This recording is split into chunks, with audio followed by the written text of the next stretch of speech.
cumprimentando todas as mineiras e mineiros, todos os que foram acolhidos nessa terra, todos aqueles que constroem no cotidiano a história de um dos principais estados do Brasil, é que iniciamos a atividade do Instituto Histórico e Geográfico de Minas Gerais, que celebra os 300 anos de criação da capitania de Minas Gerais. Hoje se completa um ano em que o Instituto celebra a efeméride. Em 2 de dezembro de 2019, sob a presidência do associado Luiz Carlos Abrita e sob a coordenação da associada Márcia Maria Duarte dos Santos, demos início à maior programação realizada em todo o estado de Minas Gerais em celebração à data. Até o momento já foram mais de 40 atividades diferentes, realizadas em parceria com instituições e contando com a graciosa participação de dezenas de pesquisadores que abordaram diferentes aspectos de nossa história. Nossas atividades prosseguem até o próximo dia 16 de dezembro, quando teremos a atividade de encerramento com o lançamento de um livro especial que celebra a data histórica. Hoje, para a atividade cultural realizada exatamente na data em que recordamos o Alvará Régio de 1720, recebemos a pesquisadora Adriana Romeiro. Adriana possui graduação, mestrado e doutorado em História pela Universidade Estadual de Campinas. Fez pós-doutorado na Universidade de São Paulo e na Universidade Autônoma de Madrid. É professora do Departamento de História da Universidade Federal de Minas Gerais, com ênfase em História do Brasil, atuando principalmente sobre a história das culturas políticas em Minas Gerais no século XVIII.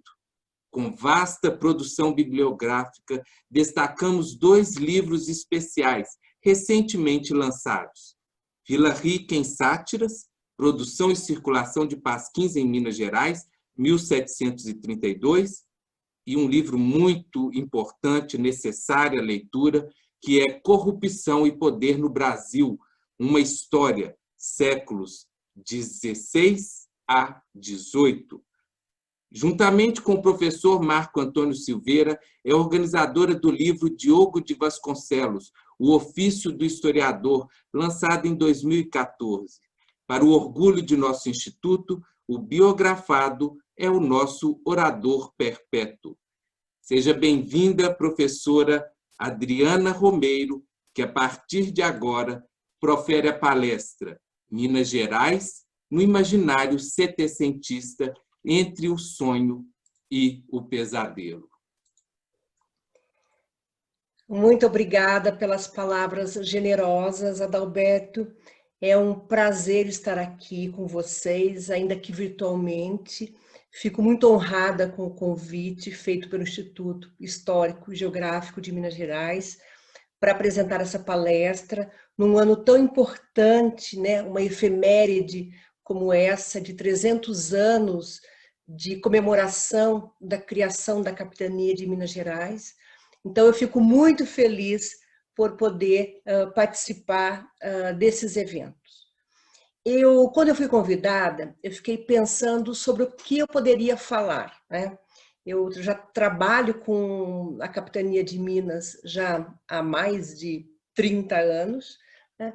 E, enfim, tenho vários temas para tratar, mas eu resolvi elaborar uma apresentação que falasse um pouco dessa ambiguidade de Minas no século XVIII, né?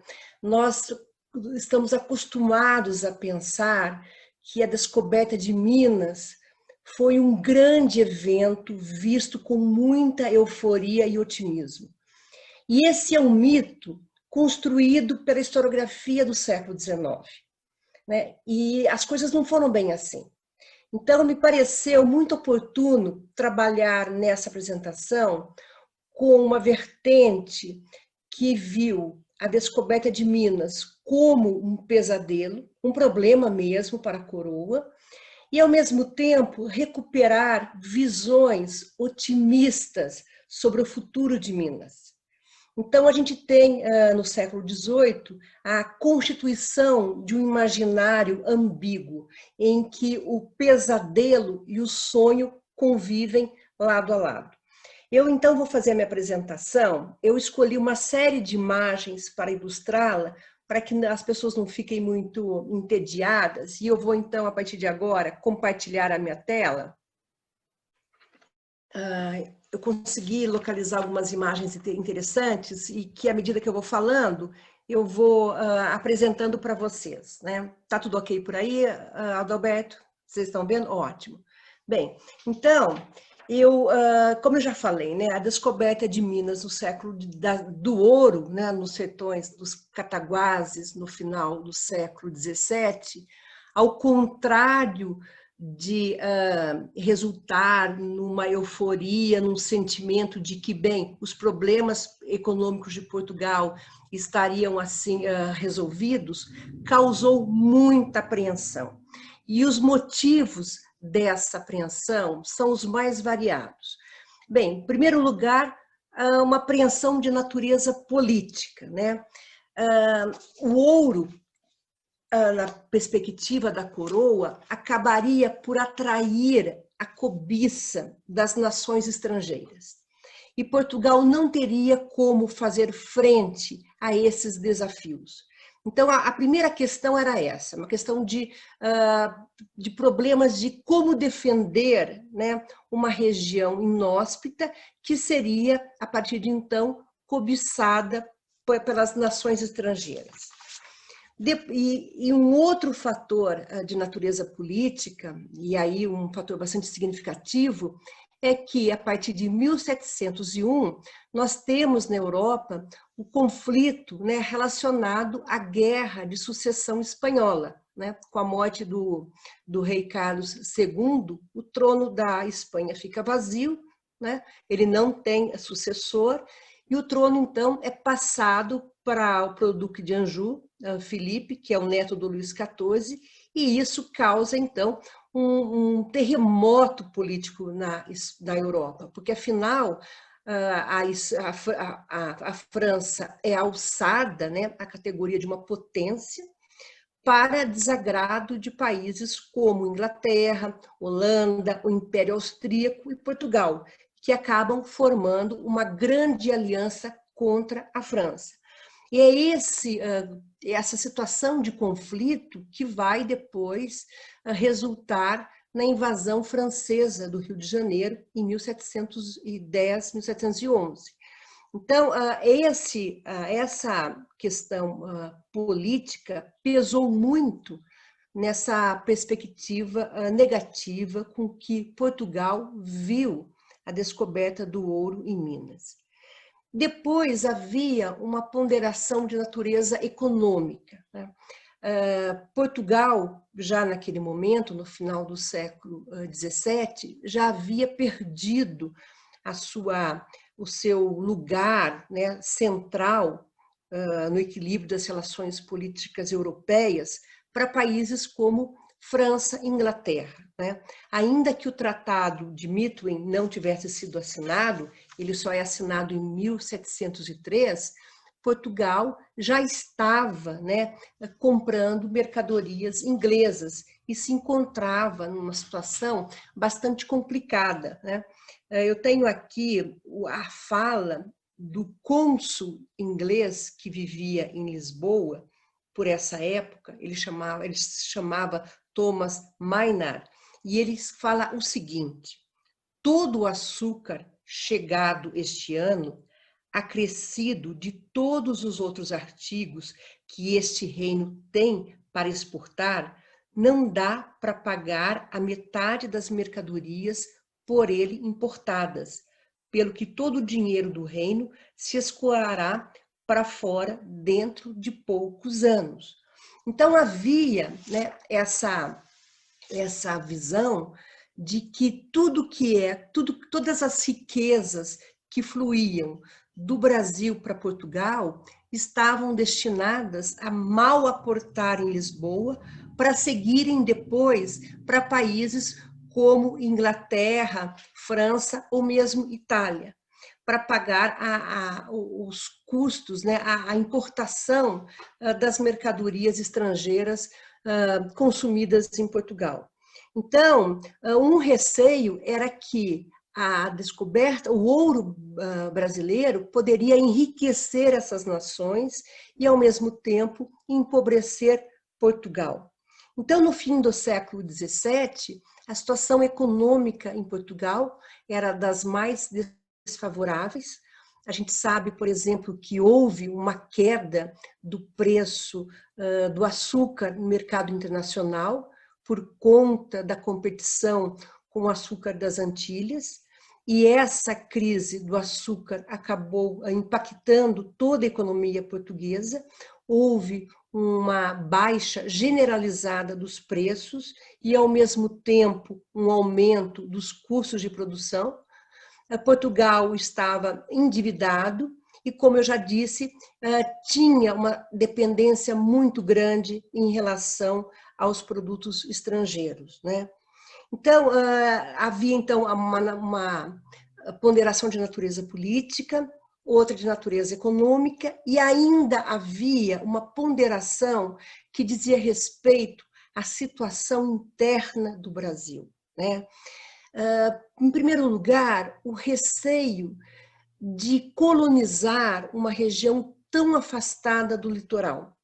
Até então, toda a colonização havia ficado restrita à faixa litorânea, né? Minas viria a ser depois o posto mais avançado de colonização no interior do continente, e isso significava para Portugal o receio de que se formasse nessa região uma espécie de república independente. Sobretudo pelo fato de que os paulistas, né, os responsáveis pela descoberta do ouro, gozavam de uma péssima fama entre os ministros régios, né? A fama dos paulistas era de que eles eram homens rebeldes, indomados, insubmissos, que tinham desejos de uma autonomia excessiva e, portanto, não eram vassalos confiáveis. E aí, o problema que se punha aos olhos dos conselheiros régios será que nós não corremos o risco desses paulistas formarem uma república independente e, ao mesmo tempo, se aliarem aos inimigos portugueses, né, estrangeiros, né, criando ali, portanto, uma região fora do domínio da coroa? Né? Então, isso também era um problema de natureza político, né, mas um problema interno. Outro problema é que a experiência da coroa com a mineração, como eu vou mostrar aqui agora um mapa, bem, eu estou aqui, vocês estão vendo um mapa das regiões onde o ouro era explorado antes da descoberta do ouro em Minas, né? É uma região compreendida ali no sul da capitania de São Vicente, né? E atual região do estado do Paraná. E desde meados do século XVII, a coroa já vinha, né, extraindo ouro dessa região, mas era um ouro de baixa qualidade, um ouro de aluvião e um volume bastante modesto, né? Então, o receio da coroa era que o ouro encontrado em Minas fosse também um ouro ralo de aluvião em pequenas quantidades que não justificaria o investimento na colonização. E, para além desses argumentos, né, havia um outro argumento de natureza econômica que considerava a mineração uma ilusão. Ou seja, era melhor investir na agricultura, sobretudo no açúcar e no tabaco, né, do que numa atividade econômica que era instável, né, os resultados não eram garantidos e que podia, por exemplo, se revelar um grande fracasso. Então, essas questões foram decisivas para que a Portugal não visse com os bons olhos a descoberta do ouro em Minas. Eu tenho aqui um trecho que eu achei numa consulta do Conselho Ultramarino. O Conselho Ultramarino era formado por ministros escolhidos pelo rei e havia um procurador da coroa, né? E o procurador da coroa, ele geralmente colocava a sua opinião, né? Se posicionava em relação aos problemas tratados ali, e numa consulta em que se discute o ouro de Minas, ele faz uma comparação, ele usa a metáfora de uma lebre para dizer que era preferível deixar essa lebre na toca, no covil, do que colocá-la para correr, né? Ou seja, era melhor que Portugal ignorasse a descoberta do ouro, não mexesse com isso naquele momento, porque aquilo poderia ser perigoso. Então, olha, eu vou ler para vocês esse trecho que eu acho lapidar.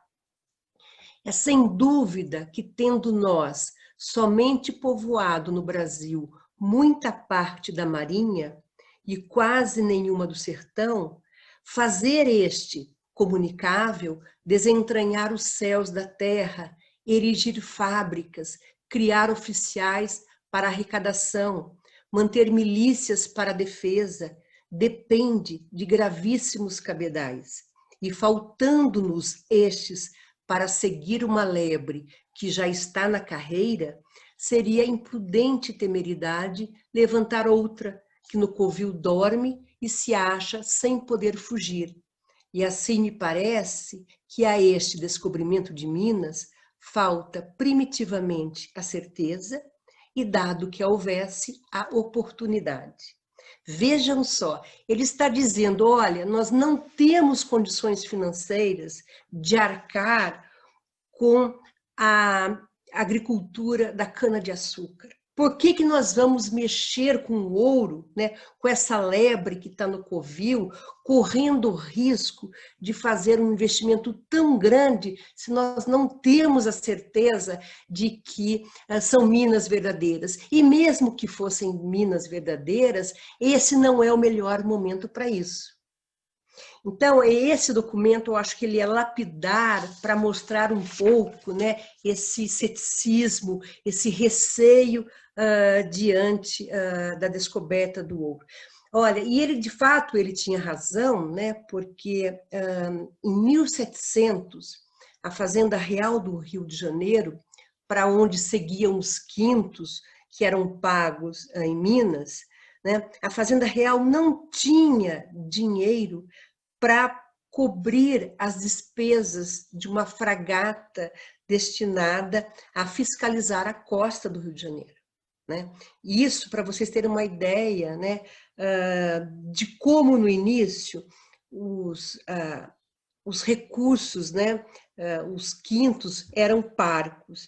E aí, em 1709, também numa consulta do Conselho Ultramarino, né, se diz que o rendimento dos quintos mal chegava a 200 mil cruzados e que, portanto, esse valor era insuficiente para pagar o salário do governador. Então, esses primeiros anos da descoberta de Minas, né, a gente sabe que a exploração ela fica restrita ao ouro de aluvião, que é aquele ouro extraído do leito dos rios, né? Nós não temos ainda ouro de mina ou de beta, o que vai acontecer só depois, e, portanto, é um rendimento bastante limitado para a coroa. A coroa vai mudar de opinião, né? E essa visão desencantada, ela deixa de existir a partir de 1709. Né? Essa é uma data fundamental, porque ela vai marcar o fim da Guerra dos Emboabas, né? E o momento em que a coroa resolve arregaçar as mangas e iniciar, de fato, a colonização das Minas, instituindo ali uma estrutura administrativa mais ou menos eficiente. Bem, um outro fator que concorreu, né, para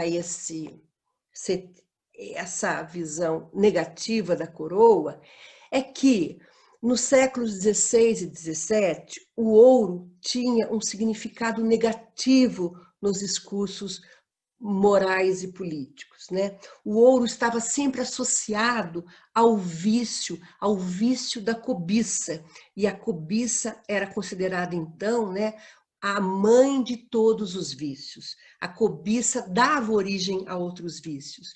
Então, os grandes autores, pensadores do período colonial, como o padre Antônio Vieira, o Antonil, depois o Rocha Pita, Nuno Marques Pereira, todos eles foram unânimes em condenar a mineração, porque para eles, né, a mineração tinha a ver com a chamada aure sacra fames, que é uma expressão latina que a gente vê lá no Virgílio, que significa a amaldiçoada fome por ouro.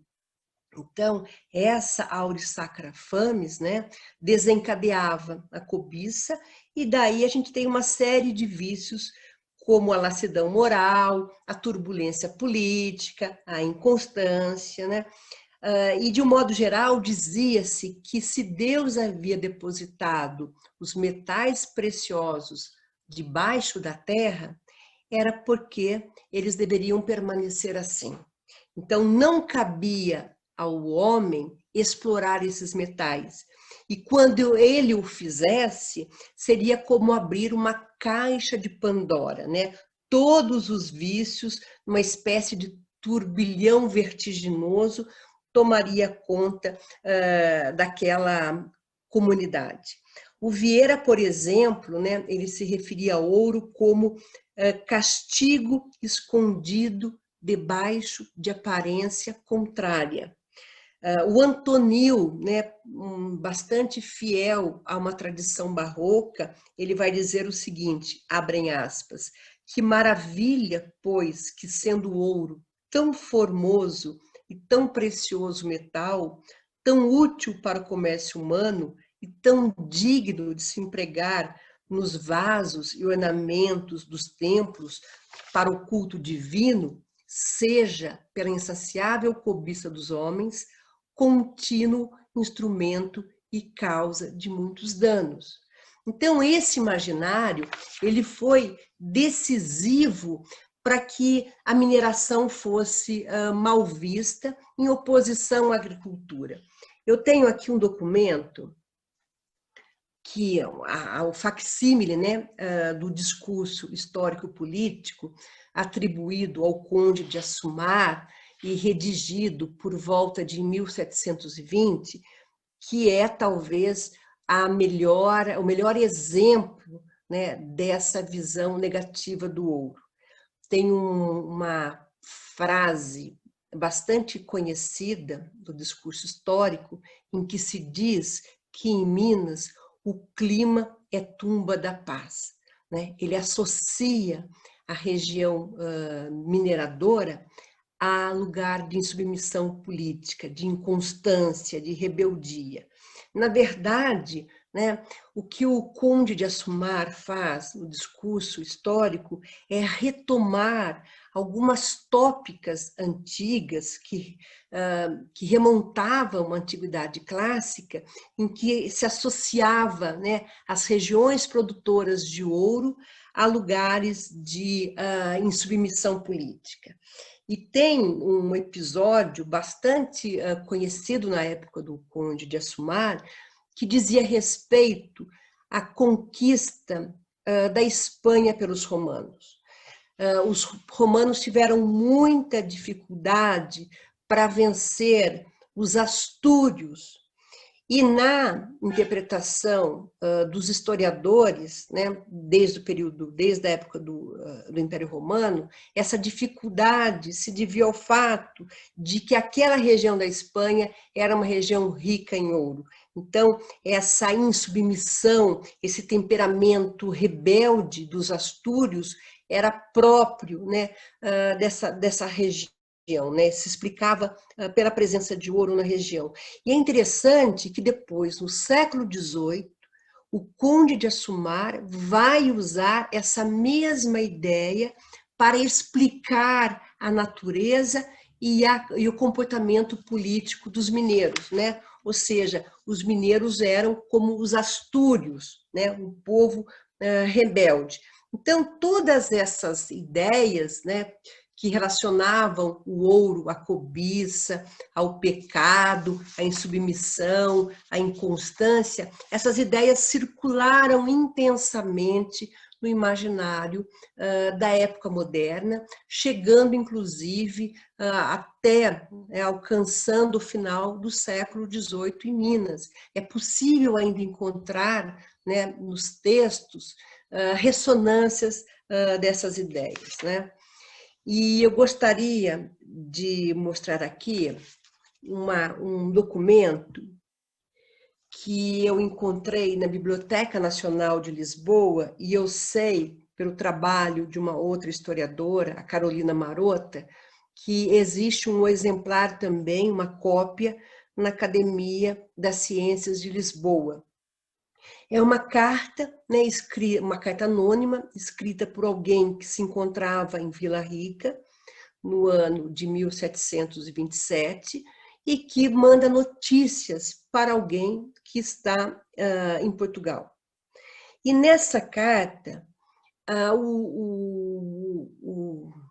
o autor da carta, ele fala que estava caminhando pela floresta em Minas, né? Estava caçando e de repente ele encontra um monstro. E aí esse monstro, que é a personificação de Minas, a Minas se aparece na forma de uma mulher monstruosa, se dirige até ele e diz o seguinte: sou um monstro medonho, concebido em pavor, gerado em sonho, sou um composto horrível, de fantástico corpo, alma insensível, mas a verdade do caso obrigada, só chego a ter para não ser nada. O tom da carta é bastante pessimista, né? O autor vai, por exemplo, lamentar a situação política em Minas, ele vai se referir, por exemplo, à corrupção dos magistrados e juízes, ele vai se referir à natureza completamente danificada pelo trabalho de mineração, ele vai falar, sobretudo, da cobiça como o vício mais comum que se pode encontrar entre os mineiros, né? Ele vai dizer, ele vai colocar em xeque a possibilidade de uma sociedade saudável no mundo criado em torno do princípio da cobiça.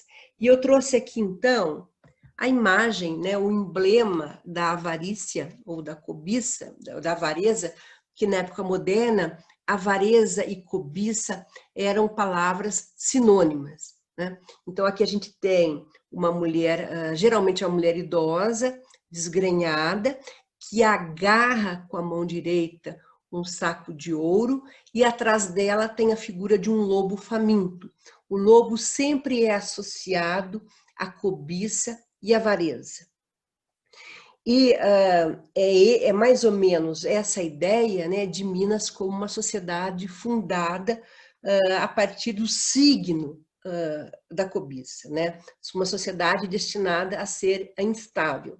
Uma outra possibilidade da gente pensar também esse imaginário negativo sobre Minas é como a sociedade mineira ela coloca em xeque os valores mais tradicionais do antigo regime, como a glória, a honra, a fidalguia, para dar lugar a uma sociedade estruturada em torno do dinheiro. Essa é uma questão latente ao longo de todo o século XVIII, né? Talvez a crítica, né, conservadora do arrivismo ou da mobilidade social que se verifica em Minas. uma sociedade que coloca em xeque, né, os princípios estruturantes de uma sociedade do antigo regime. Ou seja, em Minas, o que importa não é o sangue, não é a honra, não é a fidalguia. O que importa é o dinheiro. E isso nos ajuda a entender, por exemplo, a crítica do Conde de Assumar, que eu já citei aqui, mas também depois, no final, mais para meados do século XVIII, dos Árcades, né? Em Cartas Chilenas, por exemplo, do Gonzaga, né?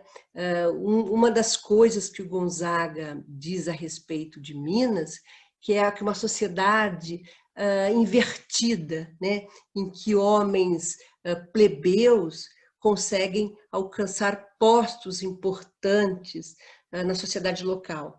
Então, essa ideia atravessa todo o século XVIII e ajuda a reforçar a imagem de Minas como pesadelo.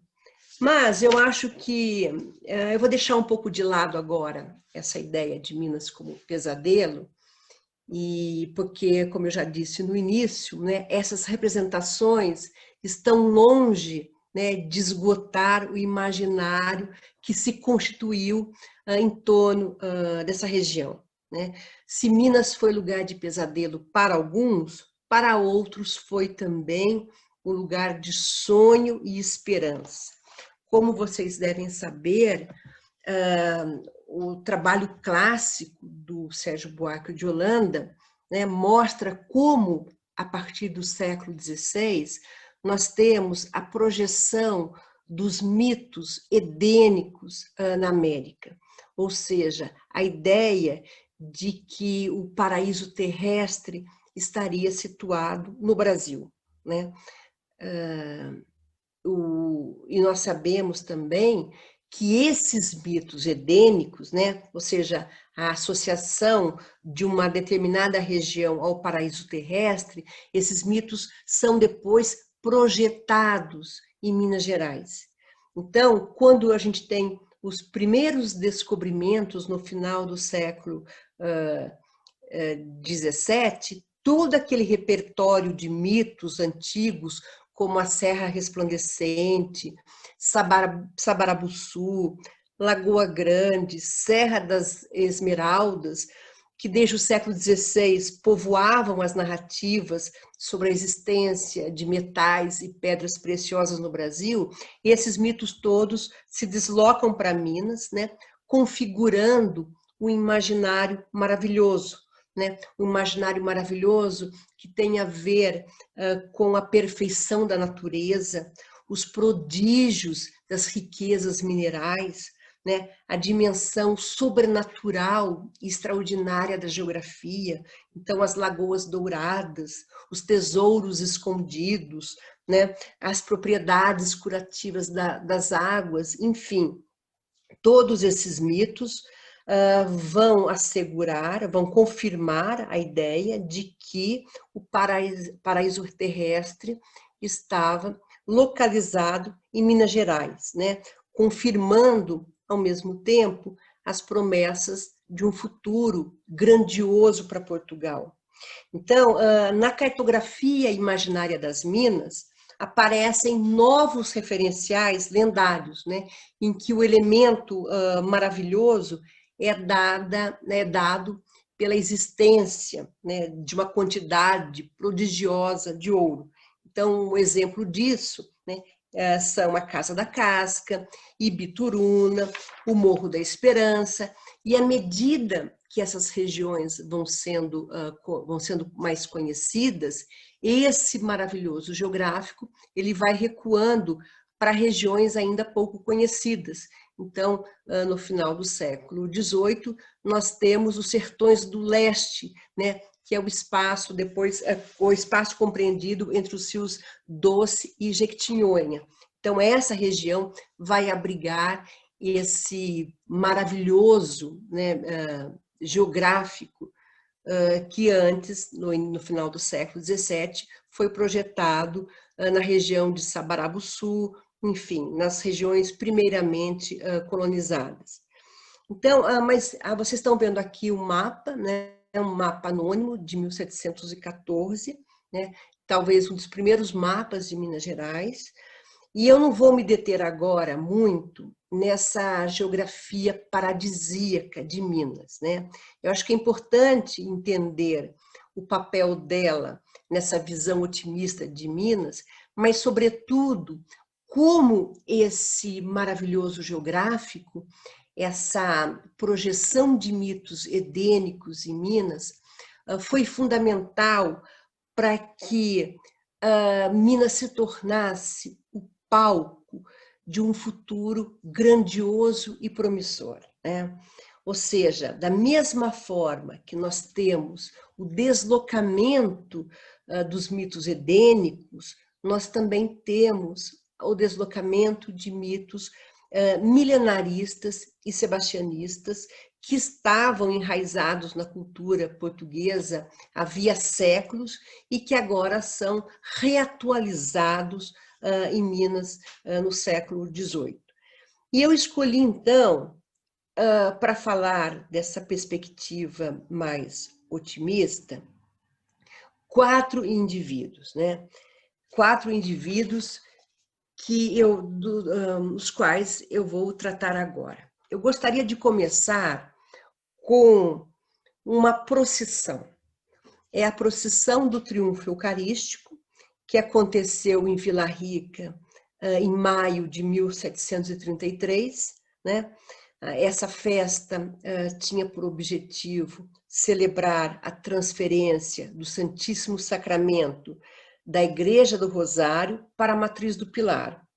A Capela Mor da Matriz do Pilar, ela estava sendo reformada, ela ficou em reformas entre 1731 a 1733, né? E o Santíssimo Sacramento, então, ficou resguardado na igreja de Nossa Senhora do Rosário dos Pretos. E quando as obras foram concluídas, né, fez-se uma grande procissão para a transferência do Santíssimo para a Matriz do Pilar, né? E essa procissão foi talvez uma das festas barrocas mais extraordinárias, né, que teve lugar na primeira metade do século XVIII em Minas. E nós temos, então, o relato dessa festividade, que foi escrito por um português chamado Simão Ferreira Machado, que publica no ano seguinte, em 1734, em Lisboa, o relato, né, da procissão, cujo título é O Triunfo Eucarístico, exemplar da cristandade lusitana. E é um documento, né, fabuloso, porque mostra, né, uma perspectiva barroca da procissão e mostra também, sinaliza para nós esse clima de euforia que marcou as primeiras décadas do século XVIII em Minas. Um dos traços mais marcantes do texto é a referência constante à pompa e ao luxo da cerimônia, né? O Simão Ferreira Machado diz no texto que nunca o Brasil nem a América viu algo parecido, né?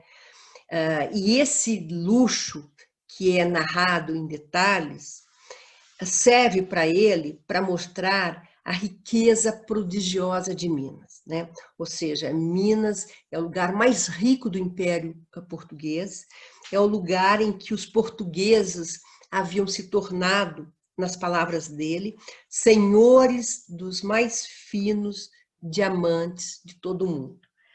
A professora Laura de Melo Souza, ela chamou a atenção, né, para o fato de que o Triunfo Eucarístico retrata a euforia da sociedade mineradora, né, dando a impressão que é uma riqueza acessível a todos, que todos que vivem ali poderiam enriquecer por meio da mineração. Mas é uma interpretação bastante interessante, Mas tem uma dimensão que eu acho que foi pouco explorada, que é o fato de que o autor faz uma associação entre a descoberta de Minas, a consumação das profecias de uma grandeza futura a Portugal, né? Nós temos uma série de, digamos, vertentes, né, que vão assegurar esse futuro grandioso a Portugal, né? Acho que o sebastianismo é uma característica marcante na cultura portuguesa da época moderna, e um desses aspectos, né, uma dessas vertentes, diz respeito ao milagre do ourique. O que é o milagre do ourique? No século XII, né, o rei Dom Afonso Henriques estava no campo de batalha, né, lutando contra os mouros.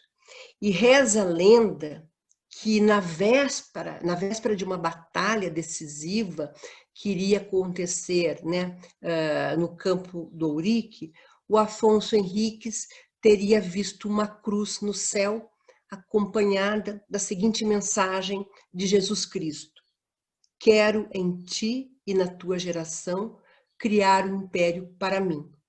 Ou seja, anunciava-se nesse momento um futuro grandioso aos portugueses. Os portugueses seriam responsáveis pela missão de evangelizar e espalhar a fé católica ao redor do mundo e fundar um império, né, sob o signo do cristianismo. E esse momento, vocês estão vendo aqui uma representação do século XVIII, né, em que aparece o Dom Afonso Henriques diante de Cristo, no alto, à nossa esquerda, e aí é esse momento em que ele se dirige ao rei para anunciar esse futuro grandioso. É isso que é o chamado milagre do campo do Ourique. E desde então, né, os portugueses cultivaram, né, a ideia de que eles estavam imbuídos de uma missão evangelizadora e estavam destinados a ter um grande império no mundo. E esse império vai conhecer diferentes feições de acordo com diferentes autores. Então, o padre Antônio Vieira, né, vai dizer que será o império de Cristo, fundado sob a égide dos reis de Portugal, para outros Dom Sebastião, o rei desaparecido, enfim.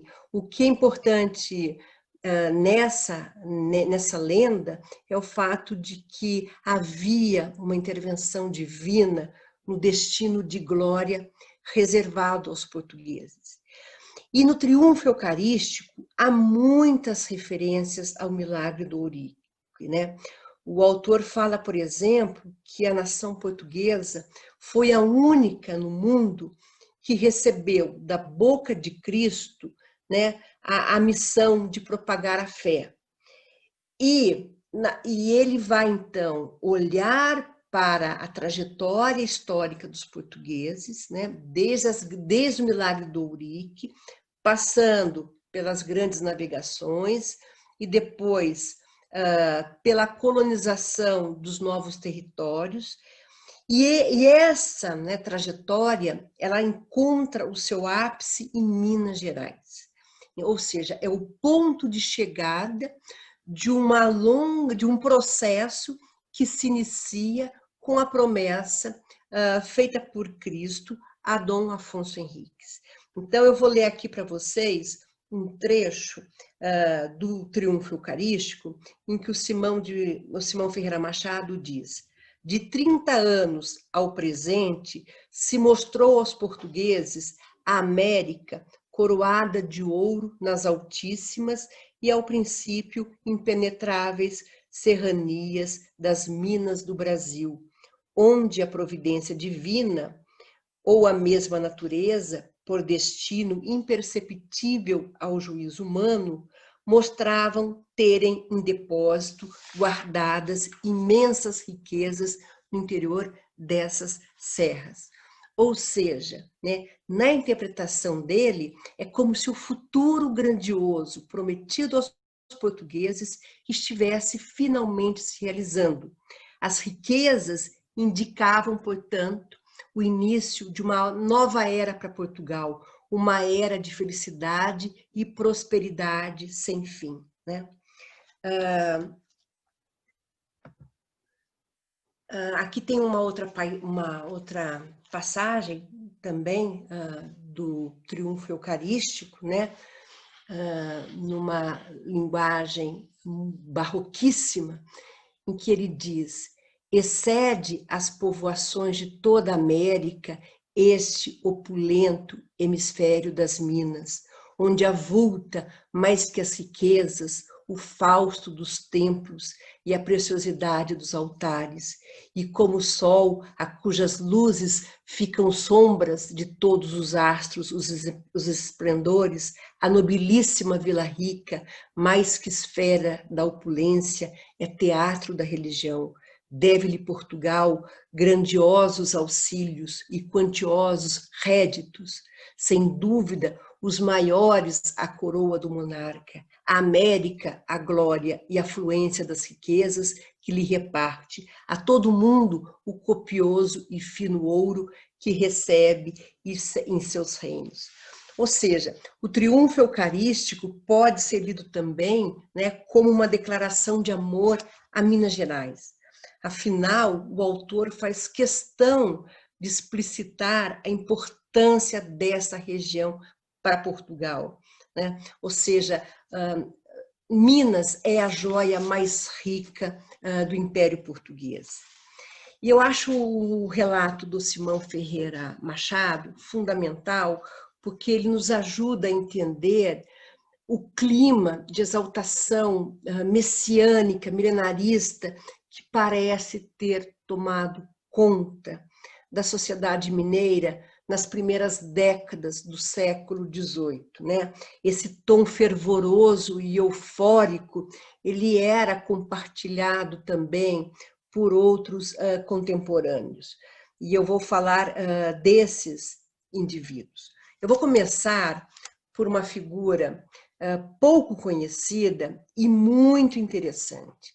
Uma figura que eu conheci há 30 anos, quando eu estava fazendo a pesquisa para o meu doutorado na Torre do Tombo, em Lisboa, né? Eu estava trabalhando com os processos da Inquisição Portuguesa e, de repente, eu encontrei o processo desse padre baiano. E eu tenho, acho que um trabalho, uma tese de doutorado sobre ele. É uma figura bastante excêntrica, no mínimo, né? E que acabou tendo um fim trágico. O padre Manuel Lopes de Carvalho, ele nasceu na Bahia em 1682. Ele estudou no Colégio da Companhia de Jesus, em Salvador, e ele pôde, então, entrar em contato com esse clima de exaltação milenarista que cercava, digamos assim, os discípulos do padre Antônio Vieira. E aí ele começa a se interessar pela astronomia e por aquilo que ele chamava de computação do tempo. A computação do tempo tem a ver com a contagem do tempo, com o calendário. Ele se interessa por isso, começa a fazer pesquisas, até que em 1717 ele se muda para a Vila do Ouro Branco para atuar ali como presbítero. E na Vila do Ouro Branco ele sofre uma transformação radical, né? Ele se torna um profeta místico. Ele se convence que o final dos tempos é iminente e ele resolve, então, viajar para o Rio de Janeiro e dali embarcar para Lisboa, né? O objetivo, né, do padre Manuel Lopes de Carvalho é anunciar ao rei Dom João V o advento iminente de um quinto império. Então, vejam só, ele sai da Vila de Ouro Preto, de Ouro Branco, para se apresentar como um profeta de um reino milenarista em Portugal. E aí, ele defende, né, algumas proposições heterodoxas. Ele vai dizer, por exemplo, que a conta dos tempos, o calendário, estava errada, que era preciso reformar os concílios que haviam estabelecido o calendário vigente em seu tempo. Ele dizia que o anticristo já viera e que não era homem, que o final dos tempos estava próximo, que ele era o profeta a anunciar a vinda dos novos tempos, que o quinto império do padre Antônio Vieira teria como centro a cidade de Lisboa e o reino de Portugal. Ele fazia críticas à Inquisição, né, e defendia as ideias do padre Vieira. O problema é que o padre Manuel Lopes de Carvalho, com as suas ideias estranhas, começa a atrair o interesse de muitas pessoas em Lisboa, né? Muitos homens letrados se interessam por essas ideias, se aproximam dele e as ideias então começam a se difundir pela cidade, o que acaba atraindo a atenção da Inquisição. O que vocês estão vendo aqui é a primeira página do processo dele, né? Ele é preso e aqui é um trecho da sentença final. Bem, à medida que o tempo vai passando, né, e ele se encontra preso, ele vai radicalizando as suas ideias. Ele chega a afirmar, por exemplo, que era o filho de Nossa Senhora, né? Dizia que o Quinto Império destinado aos portugueses teria glórias superiores às de Salomão. Ele dizia, por exemplo, que os portugueses eram o povo escolhido de Deus, enfim, e ao mesmo tempo ele ia se aproximando perigosamente do judaísmo. O fato é que a Inquisição fez tudo para demover o padre baiano das suas ideias, né? Teólogos foram chamados para conversar com ele, o rei em pessoa se dirigiu a ele, né? Porque para a Inquisição, sentenciar à morte um padre era algo escandaloso, né? Era algo escandaloso. E a Inquisição, então, foi adiando ao máximo o cumprimento da sentença, né, a sentença de morte, até que, diante da obstinação do padre, a Inquisição, então, resolveu executá-lo. E aí nós temos a passagem de um naturalista francês, Charles Merveilleux, que estava, né, em Lisboa em 1726, e ele pôde acompanhar a morte na fogueira do padre Manuel Lopes de Carvalho. E aí ele vai descrever todo o processo de tortura, né? Então, por exemplo, que o padre, antes de morrer, teve a pele dos dedos arrancada, né? Como castigo por tocar com os dedos a Bíblia. E o mais interessante, né? Que do alto da fogueira, ele, cheio de ódio, lançou uma maldição a Portugal.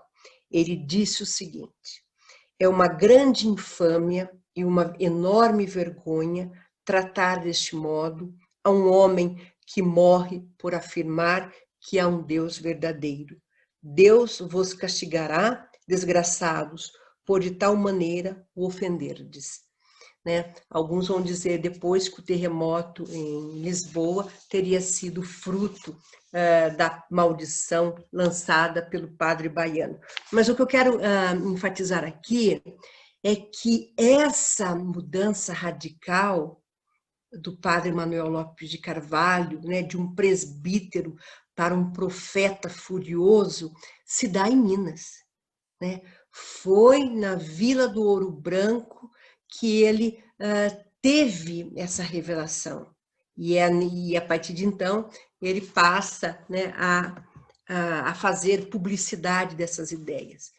O outro visionário cabalista que se formou em Minas foi o português Pedro de Hartz e Nequim, uma figura que eu estudei num livro publicado em 2001, cujo título é Um Visionário na Corte de Dom João V. Eu trato um pouco da trajetória dessa figura fantástica. O Pedro de Hartz e Nequim, ele chega em Minas por volta do início do século XVIII, 1700, 1701. Ele tinha, na época, uns 20 anos de idade, era pobre, de origem modesta, mas alfabetizado. Ele chega e passa, então, a ganhar a vida como minerador, vivendo em locais como Sabará, Ouro Preto, Cerro e Itacambira. E o mais interessante é que ele se dedica tanto à mineração quanto ao estudo da Bíblia. E alguma coisa acontece ali, né? Ele se torna um especialista na Cabala. A Cabala é um ramo da cultura hebraica para iniciados, e eu não sei como é que ele é introduzido na Cabala, o que parece sugerir a existência de círculos cabalísticos em Minas, por essa época, né? Mas, enfim, ele de repente se convence de que é preciso redigir um grande tratado sobre Minas Gerais, um tratado de 4 volumes, que teria por título Paraíso Restaurado, Lenho da Vida Descoberta. Eu vou, então, apresentar para vocês as teses do Pedro de Hartz e Nequim. Ele vai dizer que o paraíso terrestre está localizado nas Minas Gerais, que Adão e Eva foram criados em Minas, e que Adão e Eva eram vermelhos, como os índios, e os índios eram descendentes de Adão, né? Que depois de ser criado em Minas, Adão se passou a pé até Jerusalém. Que a árvore da vida, descrita no Gênesis, era de fato a bananeira, onde estão escritas mensagens de Deus destinadas aos homens. Que 2 dos rios do paraíso, citados na Bíblia, são os rios São Francisco e das Amazonas. Que o trono de Deus está situado no alto, perpendicularmente às Minas Gerais. Que em Minas não houve dilúvio. Minas será o berço do Quinto Império, o Quinto Império que é eminente. A língua portuguesa é a língua falada nos céus, e com ela Deus nomeou todas as coisas no ato de criação. E aí essas ideias, né, que fariam parte do livro que ele pretendia escrever. Aliás, ele principiou, né, a redação desse livro, e me parece que a redação estava bastante avançada, a ponto dele se deslocar de Minas a Lisboa para difundir essas ideias, né? E ele acabou tendo o mesmo fim do padre Manuel Lopes de Carvalho. Ele é preso pela Inquisição, né? Vocês estão vendo aí a folha de rosto do processo dele, e à direita a cópia da sentença final. Ele passa quase 4 anos preso nos cárceres do Santo Ofício. Ele é submetido a interrogatórios constantes, a tortura, e ele não arreda pé de suas convicções religiosas, né? E aí os inquisidores ficam tão surpresos, chocados com essas ideias que eles têm dificuldade para classificá-las, né? Afinal, qual é a origem dessas ideias? E aí, diante da impossibilidade de encontrar uma filiação para elas, eles vão dizer que o Pedro de Hartz-Enequim, ele é um novo heresiarca, como Lutero e Calvino, né? Ele fundou um núcleo de heresias que tem como epicentro Minas Gerais. E aí, ele é condenado à fogueira. Na última hora, alguns poucos minutos antes de ser executado, ele se retrata de parte de suas crenças e a pena, então, é atenuada. Ele, em vez de ser queimado, ele é estrangulado.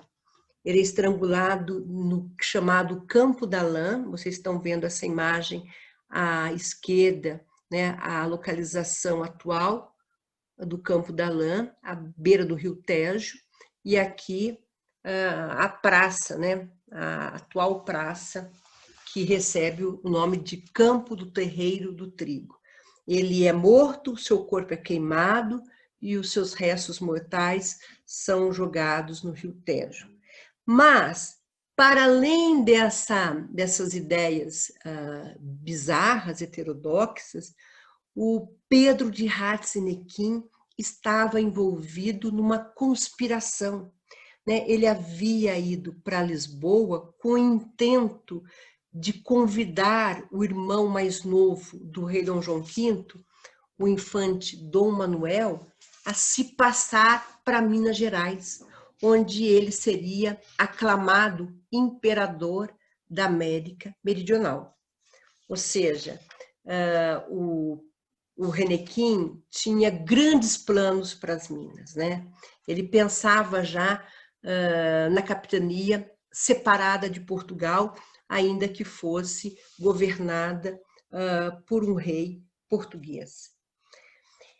Bem, e nós temos ainda um outro profeta, né, formado em Minas, um profeta que se formou em Minas, né? Que é o Antônio da Silva, conhecido como Encoberto do Cerro. Essa figura foi descoberta pelo meu colega de departamento, o professor Luiz Carlos Vilauta. Ele localizou em Portugal o processo envolvendo o chamado Antônio da Silva ou João Lourenço. Ele usava esses dois nomes. E esse indivíduo circulou na Vila do Príncipe, atual cidade do Cerro, entre os anos de 1744 e 1756. Né?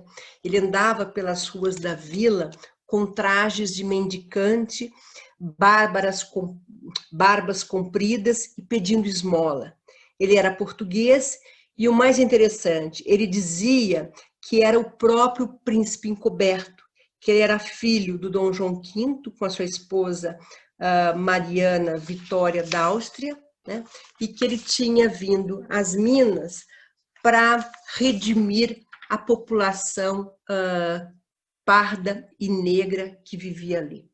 Na verdade, né, a intenção desse profeta era liderar um movimento de cunho milenarista messiânico, auxiliado por negros, índios e mestiços, que fariam uma sedição, né, pondo em xeque o poder do rei e o poder da igreja. E ele defendia, inclusive, a separação de Minas de Portugal, dizendo que haveria um rei em Portugal e um outro rei em Minas, e que todos os escravos deveriam ficar livres. Ele acaba sendo preso na prisão da cadeia pública da Vila do Príncipe, e o seu caso é levado à Inquisição de Lisboa. E aí a Inquisição vai examinar, né, as ideias desse indivíduo e chega à conclusão que ele padecia de loucura. E ele, então, é solto. Bem, eu acho que nós acabamos essa galeria de profetas e eles têm muitas coisas em comum, né? Primeiro que todos eles viveram em Minas, e Minas teve um papel fundamental em suas ideias, né? Acho que a gente pode dizer que no século XVIII, os ares mineiros transformavam homens comuns em profetas e messias. Todos eles sofreram a influência da cultura milenarista que, em Portugal, desde o século XV, pelo menos, anunciava a chegada de um quinto império de riqueza e glória, né? E, sem dúvida, a descoberta do ouro no final do século XVII foi vista como a realização dessas promessas. E é um pouco dessa efervescência milenarista que eles acabam incorporando em suas ideias. E todos eles, talvez à exceção do encoberto do Cerro, né, são tributários das ideias do padre Antônio Vieira. Todos eles citam as obras do padre Antônio Vieira, que é talvez o sebastianista mais conhecido do século XVII. O que me parece é que essa atmosfera de exaltação milenarista, né, explica de alguma forma por que Minas Gerais acabou por ser o berço do primeiro movimento de emancipação de Portugal. E eu gostaria, então, de encerrar a minha apresentação com a fala de uma outra personagem histórica, né? Tiradentes estava longe de ser um profeta milenarista, um messiânico, enfim. Há uma distância imensa entre ele e esses homens que eu acabei de citar. Mas, da mesma forma que o padre Manuel Lopes de Carvalho, Pedro Ratzinequim e o encoberto do Cerro, ele sonhou com um futuro grandioso para Minas Gerais. E aqui, então, eu pego aqui o trecho da denúncia feita pelo capitão Vieira da Mota, né, que conta que Tiradentes começou a exagerar a beleza, formosura e riqueza desse país de Minas Gerais, asseverando que era o melhor do mundo, porque tinha em si ouro e diamantes, acrescentando que bem podia ser uma república livre e florente, ao que lhe respondeu Vicente, pois que, assim como sucedeu com a América Inglesa, e aí o Tiradentes responde, justamente, e ainda melhor, pelas maiores comodidades que tem. Ou seja, de alguma forma, né, esse ambiente de euforia resultante da descoberta do ouro, de uma sociedade que acreditava na possibilidade de enriquecimento, esse clima de euforia acabou contaminando homens como o Tiradentes. E é um pouco disso que a gente encontra na fala dele. É isso. Obrigada. Professora Adriana Romero, eu acredito que todos os ouvintes, os participantes dessa atividade virtual, ao final dessa atividade, vão ter realizado uma viagem por Minas como poucos são capazes de traçar. Eu acredito que eu fiquei passeando com o seu relato, com os personagens, com os fatos, com os dados, e eu pude perceber que Minas, antes de tudo, é um território da inspiração. Então, sim, eu acredito que todos vão perceber isso ao final, que em diversos momentos de sua história, Minas inspira ideias que possam parecer absurdas, ideias preocupantes, como nós tivemos o retrato, né, que no início das Minas, as Minas eram uma preocupação do Estado, do governo, né? E que é o mais importante, o que fica para o Instituto Histórico é a necessidade de se abrir espaços de interpretação e reflexão da história de Minas. Acreditamos que a data do tricentenário do Alvará Régio, né, não é uma data que fecha em si, né, todas as perguntas, todas as questões sobre Minas, mas nós tenhamos certeza que com esse conteúdo apresentado pela senhora, por essa abordagem tão diferente, tão inovadora, como já disse, né, no sentido de novos fatos, novas interpretações, venham a enriquecer esses painéis que nós tivemos ao longo de todo o ano de 2020, e acredito que eu só lamento que não estejamos no espaço físico, porque muitas seriam as questões apresentadas, professora Adriana. Adalberto, eu que agradeço a oportunidade e concordo com você, Minas é inspiradora. Então, eu quero encerrar esse agradecimento à professora Adriana, né, convidando todos aqueles que nos acompanham que possam visitar o canal do IHGMG Virtual, esse canal pelo qual vocês assistem esse vídeo, conhecerem as outras atividades que foram desenvolvidas, porque Minas, além de ser inspiradora, Minas tem vários retratos e acredito que eles não se esgotam, né? Eles estão aí em várias vertentes, como nós bem destacamos ao longo do ano, vertentes econômicas, vertentes políticas, sociais, e aí fica o convite a todos para celebrar Minas, refletindo sobre a história de Minas, com fatos precisos, como a nossa querida pesquisadora e historiadora Adriana Romero trouxe hoje, e com o destaque que eu gostaria de fazer, professora. Obrigado por sua delicadeza, gentileza, dedicação à história de Minas e, principalmente, um fato marcante de quem a conhece, de quem convive com a senhora, que é a elegância na apresentação da história de Minas. Então, muito obrigado por essa participação tão enriquecedora. Eu que agradeço, Adalberto. Muito obrigada.